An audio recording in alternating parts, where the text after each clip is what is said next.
আছো তোমরা? রান্না কাব্য কথা কিচেনে চলছে চিকেন বল। দেখো এই চিকেন বল তৈরি করছি বিকালে চায়ের সাথে নাস্তা খাবার জন্য। আর চিকেন বল তৈরি করবার জন্য এই যে দেখছো গোল গোল করে এই যে চিকেনগুলিকে রেখেছি, এই চিকেনগুলিকে আমি সিদ্ধ করে নিয়ে একে গোল আকারে করে একটু গরম জলে ডুবিয়ে জাস্ট এটাকে দেখো একটু টাইট হয়ে এসেছে, এটাকে এভাবে গোল আকার করে নিয়েছে। তারপর সামান্য এখানে একটু ডিমের সাথে লবণ, একটু মরিচের গুঁড়ো দিয়েছি, আর এখানে ইয়েলো ক্রাবস দিয়েছি। এই ক্রাবস দিয়ে এখানে সুন্দর করে রেড ক্রাবস দিয়ে নেই, যেহেতু ইয়েলো ক্রাবস দিয়ে দেখো এটাকে আমি কিনে এনেছি বাজার থেকে। এখানে আমি এখন সুন্দর করে এটাকে ভাজছি। দেখো একদম তোমাদের দোকানের চিকেন বলের মতোই কি লাগছে তোমরা একটু দেখো তো।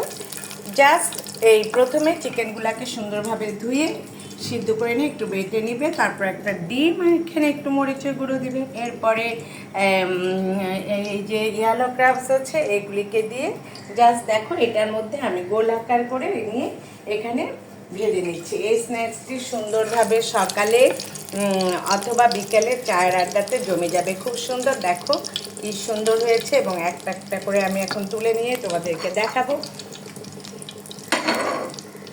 দেখতে পাচ্ছ তোমরা?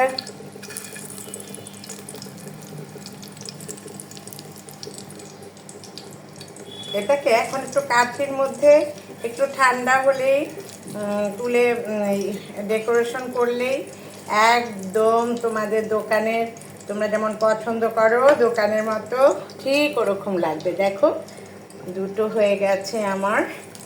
আসলে আমি তোমাদেরকে বলি, আমি তো এক হাতে সব কিছু করি, আমার একটু ক্যামেরার প্রবলেম হতে পারে, তোমরা ক্ষমা সুন্দর দৃষ্টিতে দেখে নিও। তোমরা আমাকে সুন্দরভাবে এগিয়ে নিলেই কিন্তু আমি এগিয়ে যাব।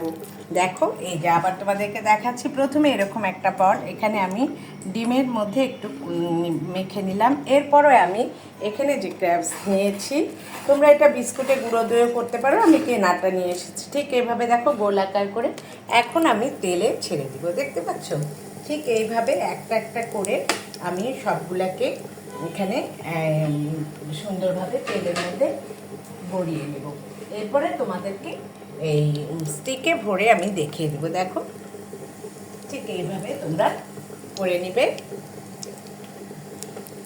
দুটা হলো,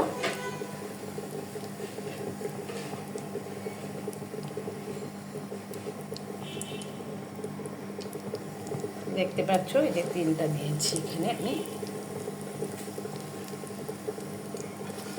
উল্টিয়ে দিব।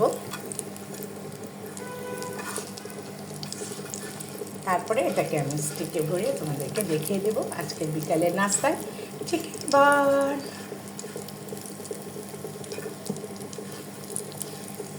চিকেন বল তৈরির জন্য লাগছে চিকেন সিদ্ধ করে একটু পিষে নেওয়া, তার মধ্যে একটু লবণ, একটু কাঁচা লঙ্কা, একটু ঝালের জন্য একটু দিয়ে সেটাকে গোল আকার করে জল ফুটিয়ে নিয়ে ওটাতে এই বলগুলোকে ছেড়ে দিতে হবে। এবং ছেড়ে দিলে পরে দেখো একটা টাইট টাইট ভাব এসেছে। এটা হলে একটা ডিম এখানে তোমরা গুলে নেবে এবং ডিমের মধ্যে অল্প একটু মরিচের গুঁড়ো দিয়ে দেবে। এরপরে যে ফ্রাই ক্র্যাবস আছে, আমি একটা ইয়েলো ক্র্যাবস কিনেছি, দেখো এখানে আমার কোটাতে রয়েছে, সেটাতে একটা একটা করে এভাবে ডিমের সাথে মেখে নিয়ে তারপরে এই যে এখানে কোট করে নেবে। কোট করে নিলে পরেই তোমরা এটাকে তেলের মধ্যে এই যে একটা করে ছেড়ে দিবে, বাস তৈরি হয়ে যাবে চিকেন বল। এবার হয়ে গেছে আমার চিকেন বল ভাজা। দেখো এখানে আমি কিছুটা ভেজে রেখেছি, এখন আমি এখান থেকে উঠিয়ে নেব এবং তোমাদেরকে স্টিকে ভরে দেখিয়ে দেব। দেখো এখন আমি দেখো একটা স্টিক নিয়েছি, এই স্টিকে আমি একটা ভরে দিব। তোমাদের বাজার থেকে চিকেন বল কিনে নিতে হবে না। ভালো থেকো, সুস্থ থেকো, আগামীতে প্রত্যাশায়, বাই।